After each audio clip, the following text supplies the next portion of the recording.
Yes. Mr. Peters,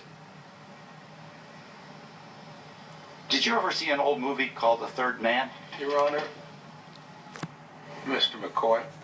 The defendant says he couldn't foresee any substantial risk to his actions. I'd like to explore that state of mind a little further. Witness may answer. The Third Man. With Orson Welles. It's been a long time. Orson Welles plays a black marketeer who steals penicillin and then dilutes and sells it with tragic consequences. Death, amputation, children die. Objection. It's a parallel situation, Your Honor. I think the analogy is apt. Overruled.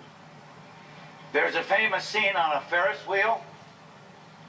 I remember that scene. Orson Welles goes for a ride on a Ferris wheel with his friend, and it stops when they get to the top, and his friend, who's played by Joseph Cotton, asks why.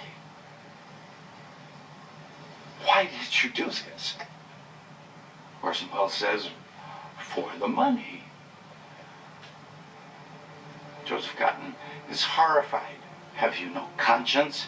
How do you live with yourself? Orson Welles points to the people on the ground far below. And the people on the ground are very small, walking around in the square. And Welles says, would you really feel anything if one of those dots down there suddenly stopped moving? What was your expectation when you labeled your saline solution as flu vaccine and then sold it in bulk to people like Sklar? That they'd sell it to someone else? And it would eventually be used as vaccine? Sure. Eventually. And you couldn't foresee the risk to those patients? They were just dots to you, weren't they? Far away, insignificant. Objection. And if they suddenly stopped moving, who'd care? Not you! Your Honor. All right, Mr. McCoy. You've made your point.